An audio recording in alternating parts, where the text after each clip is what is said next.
Welcome and hello there. Welcome back to another episode of Strictly Business Unscripted. I'm your host, Keandra Jones, and we are here to provide the ultimate networking experience, an exclusive sneak peek into the lives of thriving entrepreneurs and business owners.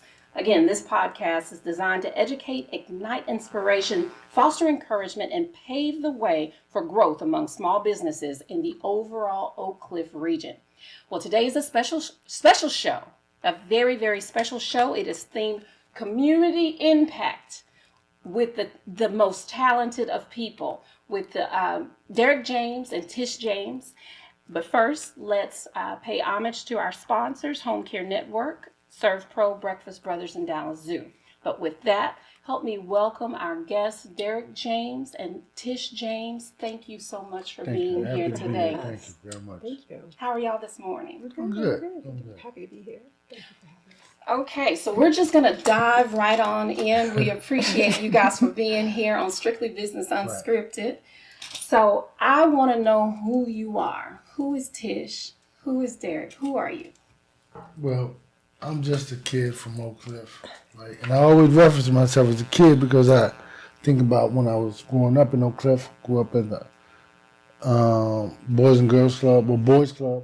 Then, now it's Boys and Girls Club. And when I started when I was 5 years old, and everything that I feel like that I am today goes back to that, to where I'm always in the Boys and Girls Club. I've been there 3 times this week. I mean, and so I go all the time. I spend a lot of time with the kids, and I just realized that how I got to where I am today is because of that. And that's my responsibility to constantly keep going back, constantly be a part of those kids' lives, and really sponsor programs. And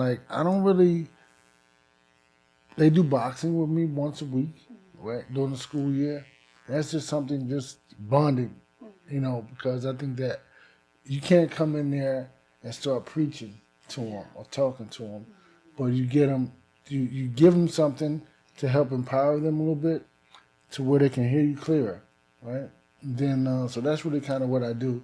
We do boxing, and so when the more and more we build a confidence, the more and more we empower them, and then we work on the Grambling Prairie football game, and we do stuff. We do stuff to kind of get them, to let them see a different aspect of life. Then you can kind of start talking to them more and start. So it's a process. We're constantly going through the process. So that's what it is. So that's who I am. So that's who you are. Yeah. What's your actual title? I mean, look, everybody knows who you are, but we know you as a professional boxing coach, trainer, all things. How did you get there?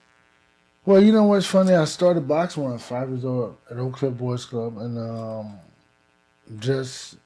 I saw that boxing was a way for me to get out of my surroundings and be able to expand myself, because I went to the national championships. I did several things. I won national titles as an amateur.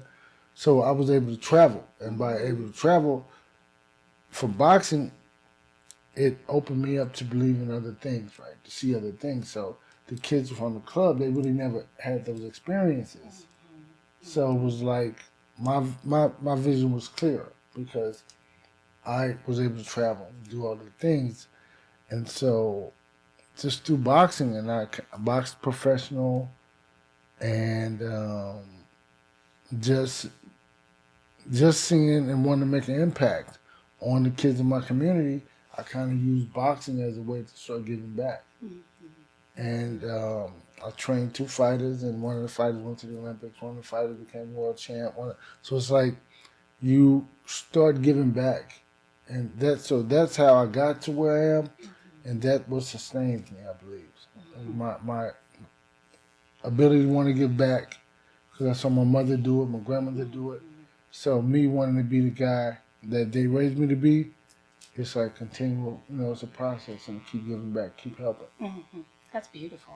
Thank you. So, Ms. Tish, so you are passionate about education, mental health. You're a former counselor. Yes. Talk to me about who you are, what's been your journey, how did you get here? Well, so I was a former school counselor, elementary school, middle school, and just, mental health is huge. I just believe that a lot of the things that hold us back are because of either how we see ourselves or how we, how we deal with the traumas in our lives and how that either prevents us from moving forward. So I just feel like with kids, especially kids, if we can address those issues and meet those needs and get those barriers out of their way, they can do anything. They can flourish. But if they can't flourish, if those needs aren't being met, or if they have traumas that haven't been dealt with, or they have just basic needs that haven't been met, when I was in a counselor, I would say, if they're hungry, they can't learn. If there's something going on at home, they don't care what the teacher's trying to teach them. So it's like just making sure you meet those basic needs so they can thrive. So everything is off the table in their mind so they can, be open and expand to what is being presented for them. Excuse me. What created that passion in you? Oh, that's a great question.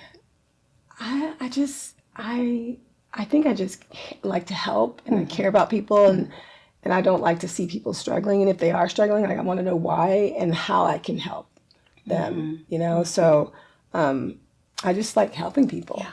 Mm-hmm.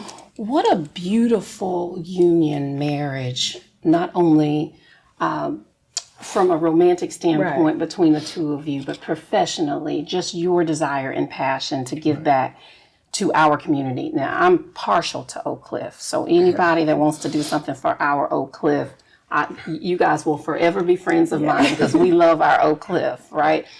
So this is Strictly Business Unscripted, so this is not scripted. Y'all don't know what I'm about to ask you. So now I want to talk about how did y'all get together? I'm going to tell the story. I'm going to tell the story. It's not good because this story goes two different ways.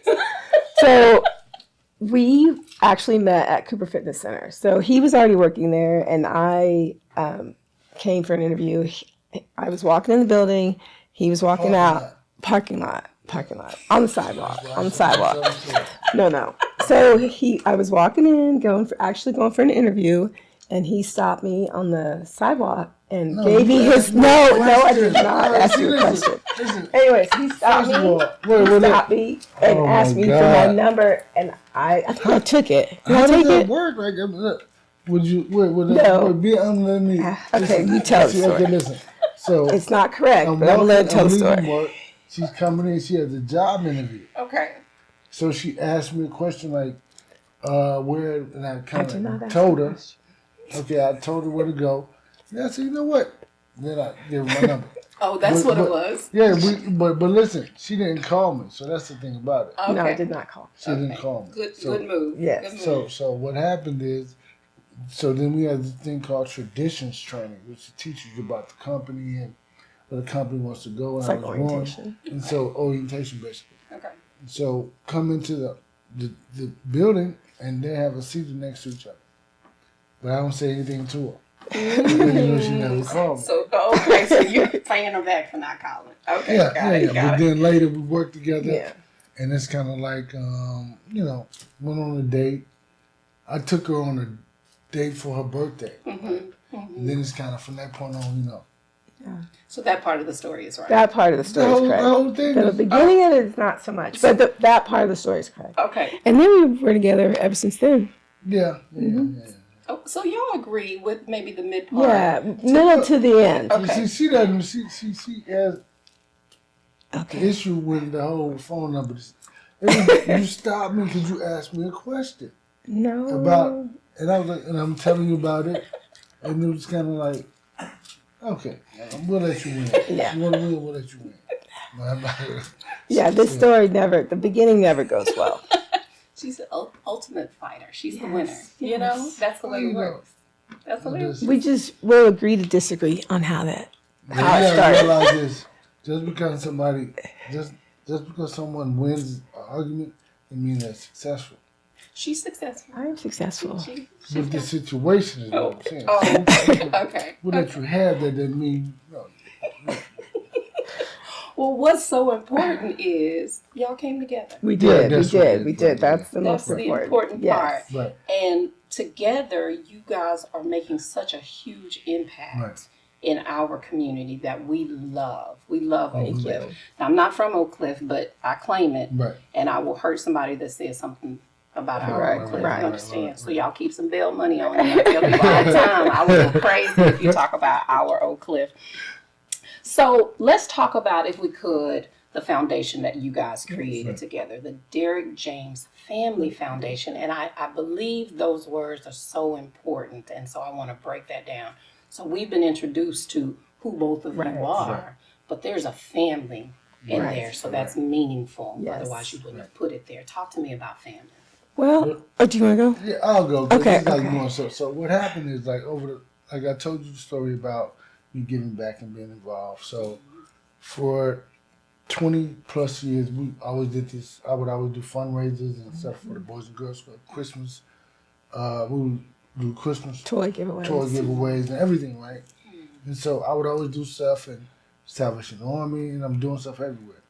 And she's like, you know, we want to go, so we want to be involved. And so I'm like, okay, but I'm not gonna wait on you. Because I'm like, I gotta go. So what happened over time? So what happens? And the more and more she's like, listen, we can do this, and we start talking. And we started this process of forming our 501c3, say about During the 4 or 5 pandemic. years ago. Yeah. No, it was during the pandemic. Yeah, basically Oh, during yeah. the pandemic, right? Okay. So, but what happened is that we're starting and we're getting filing the paperwork, and then I'm in Houston training since the past pandemic, and I meet the young lady Crystal, Yes. She's one of our advisors. and one of our advisors, and so she's from Oak Cliff, Okay. and so we start talking, and she's like, and I said, well, you know, I'm talking to her about what I want to do in Oak Cliff, right? And she could see everything I was doing, so that's what she's like. I can see everything you're doing. And my wife, they were all at home, and so we went to the Boys and Girls Club. We had a meeting. She was like, you know, you should start your foundation. And I was like, and I'm already thinking to myself, we already have, but at the same time, it was like more apprehensive because thinking about the work it takes and how difficult it is, and I didn't want anything to take away from my boxing. Yeah. Because, you know, when you're purpose-driven in one situation, you don't want to be pulled another way because that's how you really kind of don't get to where you're going. But then forming a good team, my wife, Crystal. Shamika and Crystal, Yeah. Shamika Foster's another Shamika advisor. Foster, and you know, when this whole deal happened, so it's just like we all came together, and everybody just works well together, and that's the key element. We all have, like, I may talk to her, I may talk to Crystal, and from that point, it's like the ball starts rolling, and then from that, and we just all kind of come together and start Doing the work. brainstorming and thinking about what we want to do, and that's how it really works, and it's great because we'll talk, or I'll talk to them, Crystal, and then it all just comes together, so it's great. Yeah, and we're able, like me, Crystal, and Shamika, we're able to plan and like get stuff going. Well, because he was traveling a lot, so we were able to do all the stuff on the ground while he was going. But we were able to use his name and platform to, you know, kind of bring attention to what we were doing. So that it worked out well, and we, you know, played off each other. So it really worked out well. So the family portion of the name, is that encompassing Our whole your whole family, Right. yeah. So our girls, Yeah. our son, and even like we have a partner with DPD on August 10th, and so our cousins, they were like, we want to come help, we want to volunteer, so like they're coming out to help. So it's just like we want our girls to just kind of have just giving back, like as a foundation in who they are, and not just being takers or just, you know, just doing nothing. We want them to have a foundation of giving back and want them to see us giving back. Yeah. So that was the main thing, is making sure that legacy continues. You know, that is so important, what you just said, Tish, about your girls being givers and not takers. Right. And in a world that seems to be filled with, especially from children who are coming from very successful homes, Right. it seems that they become more of the takers Yes. than the Right. givers. We call that entitlement. Yes, absolutely. It is very prevalent Yes. these Oh, yeah. days. And so hats off to the both of you for teaching your family Right. to not be entitled despite your success. I really appreciate that, because as an employer, boy, that entitlement is awful. Oh, it's rampant. It is, and it's very hard to manage. So you touched on when it was established, your foundation. Can you tell me, what is the overall objective? What are y'all doing? What's the objective? What would you like to achieve? Well, from my perspective, like, I feel like that we want to make an impact in the community. Right. We want to help change the trajectory of the children that we impact. Right. And then we want to empower them in a way that they believe that they can do all things and they can do everything. Because it all starts in the mind. Yeah. It all starts there. When you start to believe and you start to see what you can do, and so that's the key element. Is to really kind of empower them, but reach them with. And where she comes in is, you can't get to where we want you to go if you have mental health issues. Right. Yeah. You're dealing with other issues, so we want to work with them with the mental health, get that together, Right. but at the same time inspire, motivate, and cultivate these relationships to help push them on further, Right. to where they can be productive citizens. And I mean, like, really, like, as you would say, bosses, to where you understand who you really can be, opposed to taking what you can get. Or just We want to be able what you've to, seen. right? Yeah. We want to be able to go from being a customer to an owner, right? Opposed to being somebody who's a customer their whole life, never even seeing anything other than that. But when the true essence is, they can be whoever they want to be. Yeah, we want it to be transformative. Like, get the mental health, get the education, and then show them what they can be. Right. And bring people in too, like, youth come in. We've had Dr. J. Barnett come in and speak to the kids at OW Homes, well, boys mainly, about the importance of mental health, and it's okay to not be okay, and it's okay for Black and brown boys to talk about that. Because in our community, suck it up, be tough, don't cry. They've been taught that their whole lives, and then you raise a generation of people that can't function and can't cope because we've told them they're not allowed to. That's right. So just addressing those issues at in elementary, middle school, high school, so they can go off and flourish and be productive adults that can cope with things. So I love that you both are what I like to call expanders, because a lot of times in our community, we are limited, to your point, by our own thinking. Yes. Right. But when you have folks like you guys coming in and showing us what we could potentially be, you're expanding our minds. Yes. And that's what we need. And I say we because I've had lots of expanders in my life, mentors that have told me I have more potential than I thought that I had. And once I started to see that, then I was able to change. and flourish.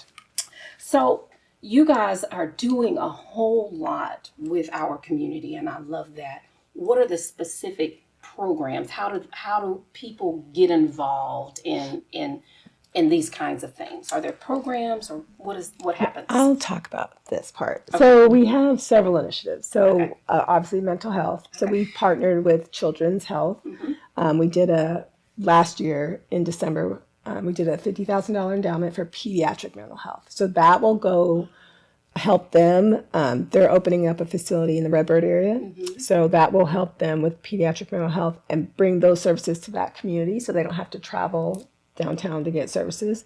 And so that will help train the doctors, I think pediatricians, to kind of help address mental health issues locally in their offices as opposed to sending those kids out to get help. So that money will directly help that area.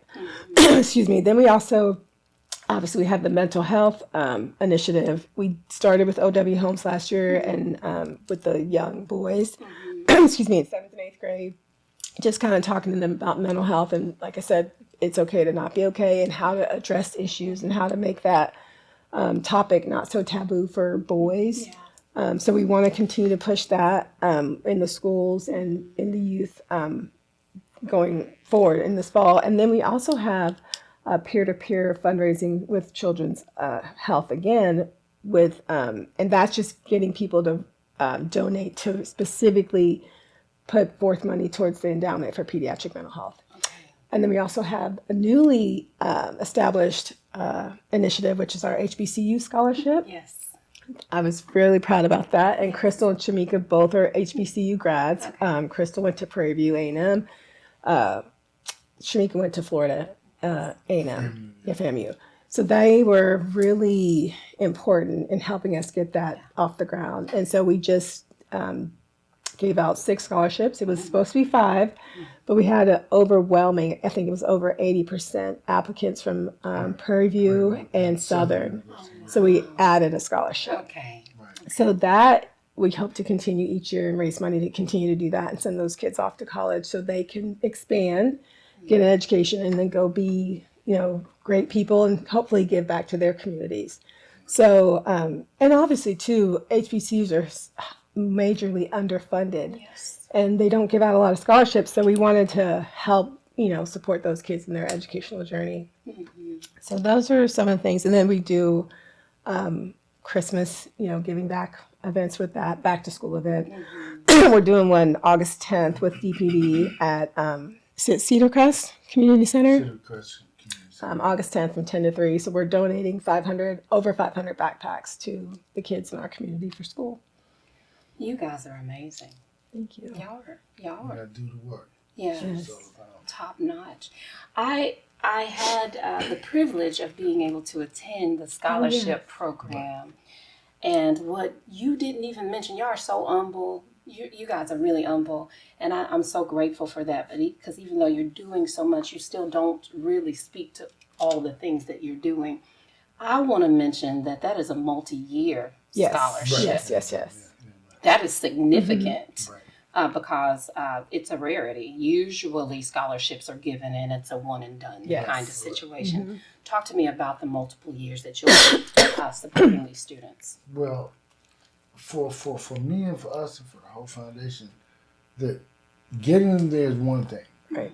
But when you realize how special, because normally I'm 52, so you engage with young people, and it's like, you're like, man, my God, where are we? So we need to help.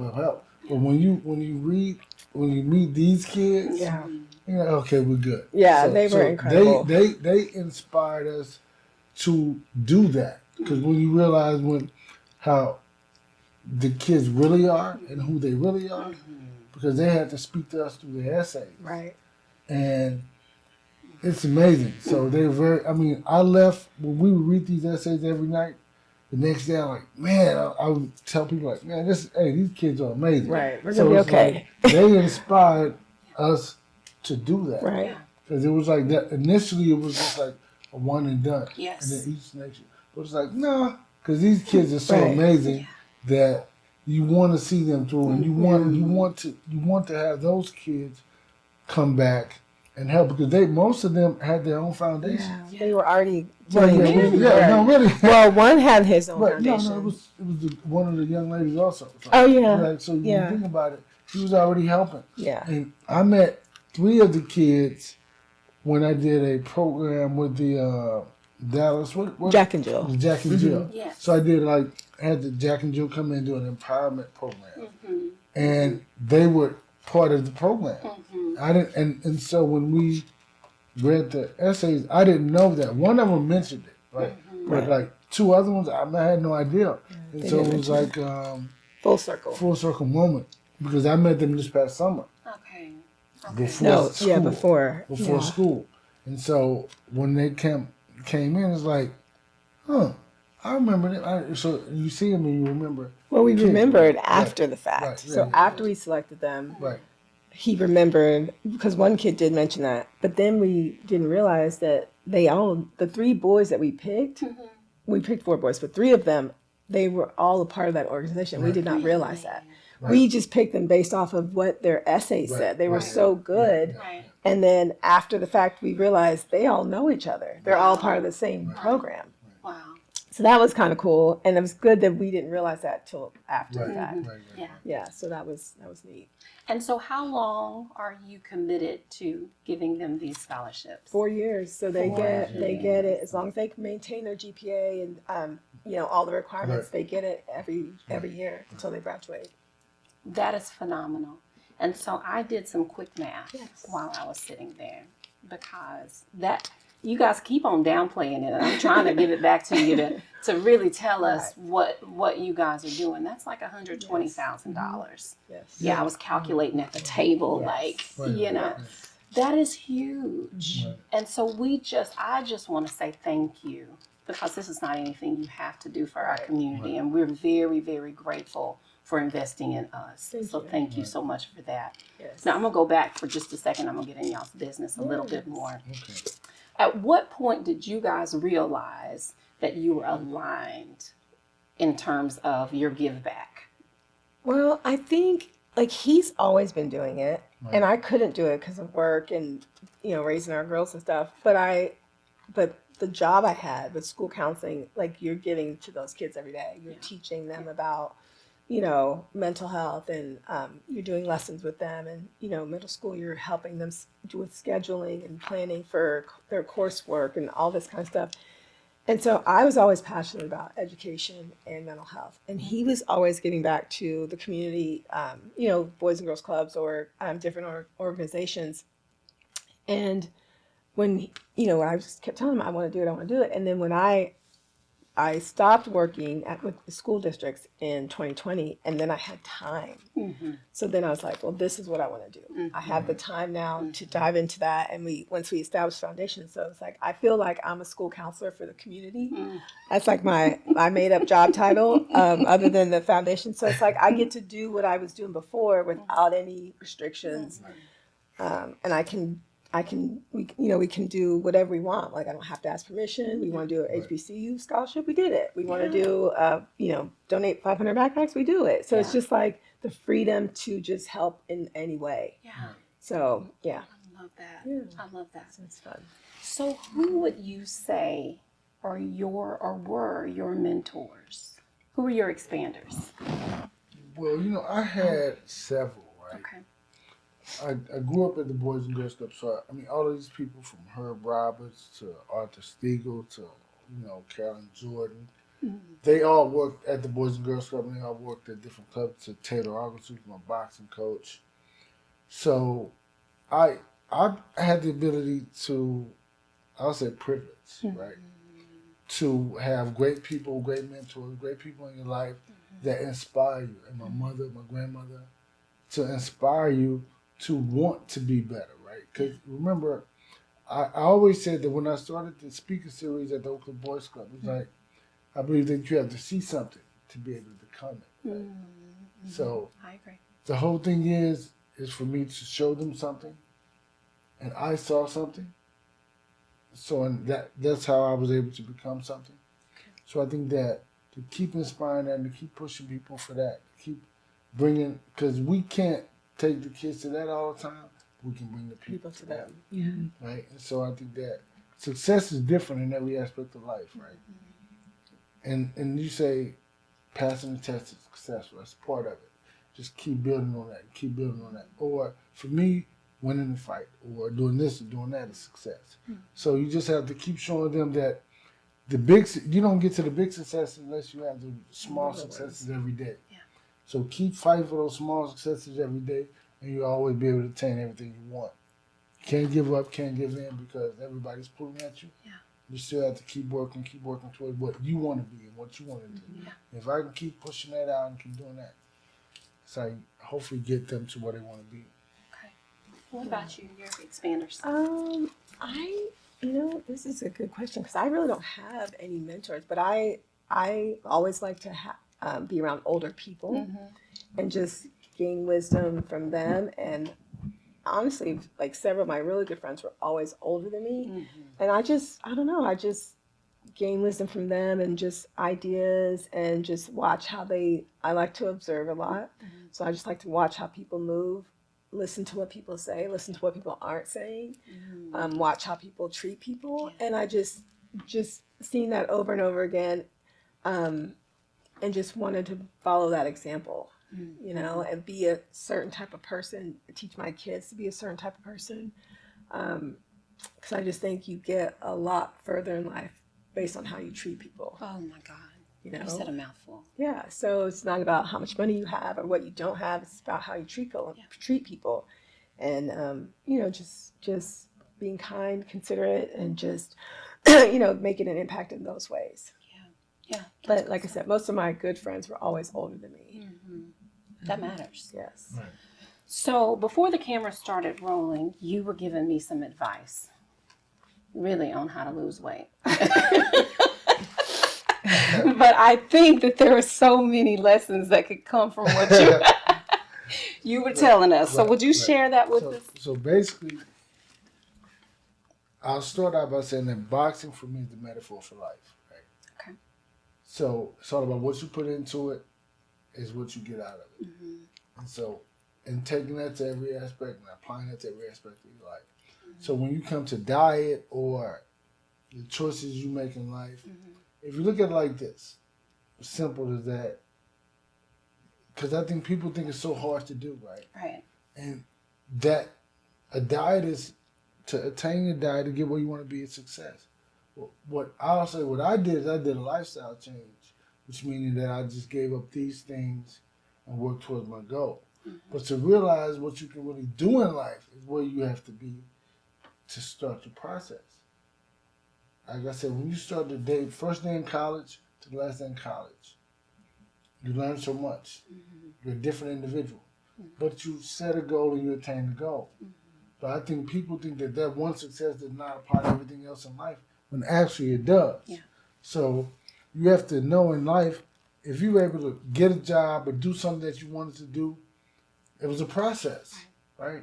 And so that same process that you follow to get that to be successful is the same process that you can apply to every aspect of your life. Because it's not meant for you just to have one thing. It's meant for you to have everything you want if you're willing to follow the process, right? And understand that, man, I'm in a bad space right now. And you're thinking about it, but you're saying, no. I remember when I did this when I went to school, I was able to set a goal. And you're not a different individual. You're just grown. You may have more responsibilities, but that means you have to be more disciplined with the more responsibilities that you have in your life. So what you do for people, anybody wanting to lose weight or want to do whatever it is they want to do, right? You have to always reflect on what it took for you to get to this point right here today, and everything that you went through, and everything that you were able to attain. Because it doesn't stop with graduating college or finishing high school. That's right. Right?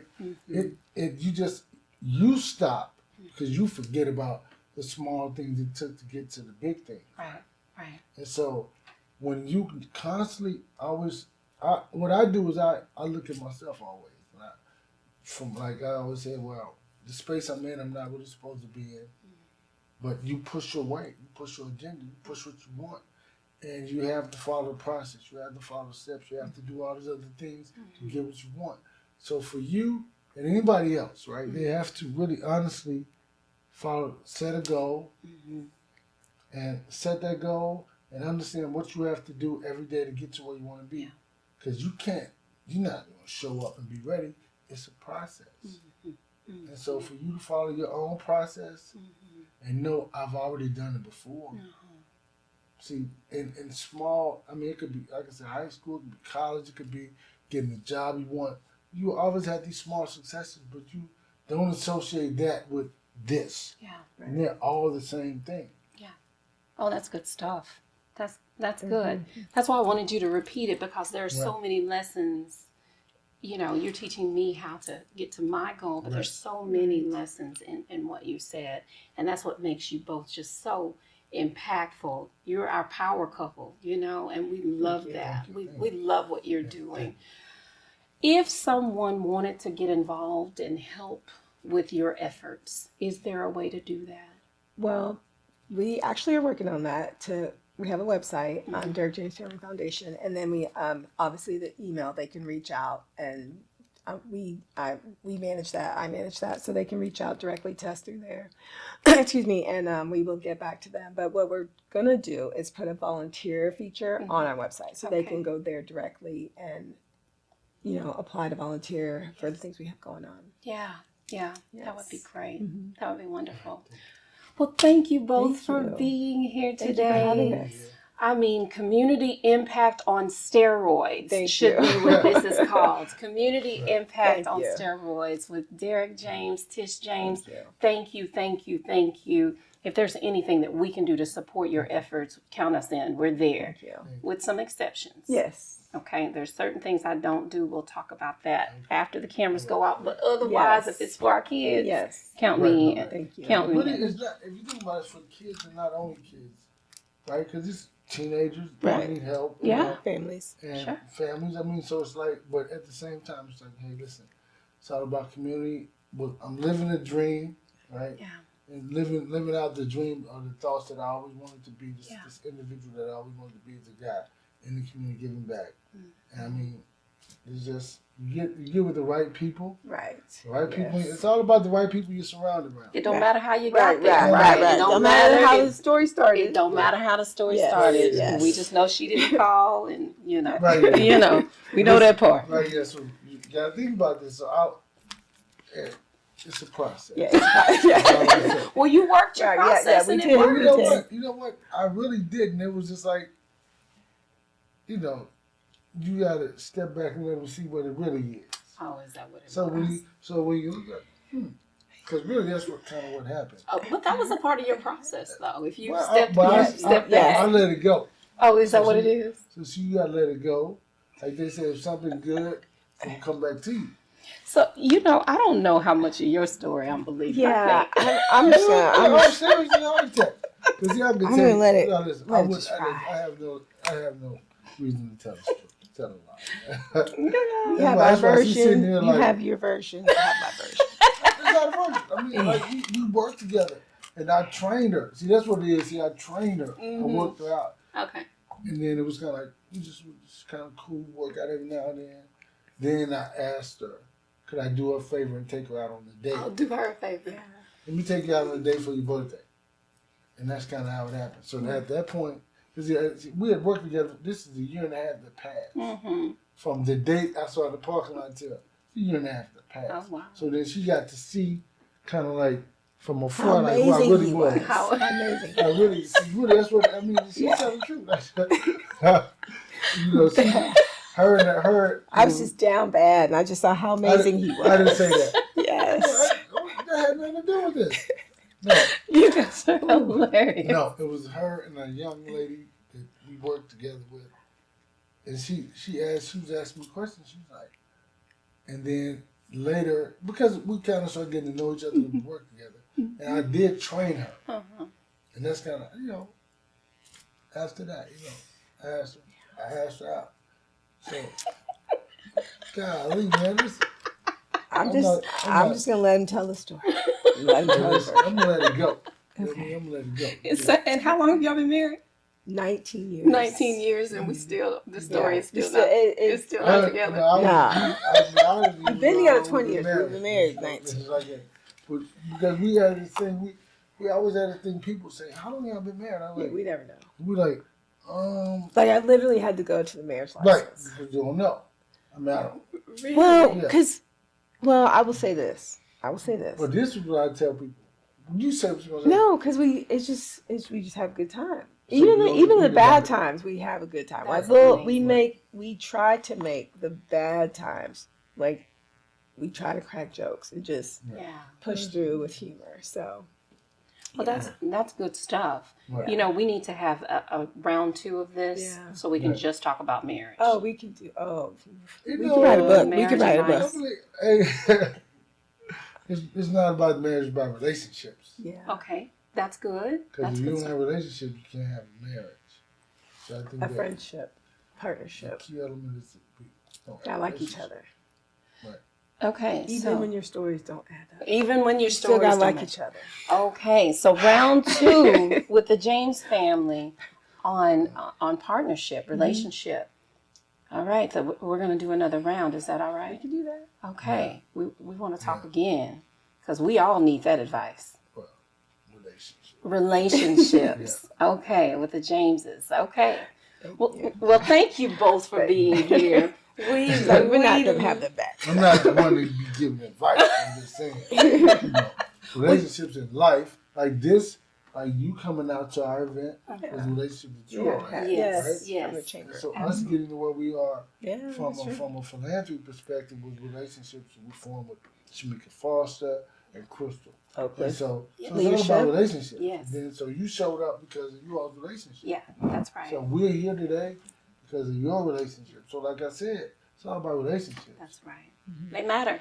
They matter. do. That's right. Well, thank you. Thank you. Thank y'all Thank you. so Thank you. much Thank for you. being having us. here. Thank you. This has been amazing. I felt like you. we've learned so much more about who you are as a couple, your foundation, what you're doing for our community, your impact on our community. And so thank you once again. Thank you so much for tuning in again to Strictly Business Unscripted. Again, I'm your host, Keandra Jones. Tune in next time for an amazing time. And again, make sure you follow the Derrick James Foundation on all their social media. My apologies, Derrick James Family Foundation. How could I have forgotten that? Because family is so important. Relationships are so important. Again, continue to watch us. If you haven't, go ahead and subscribe to Strictly Business Unscripted. And until next time, enjoy your businesses and do more for your community. Thank you.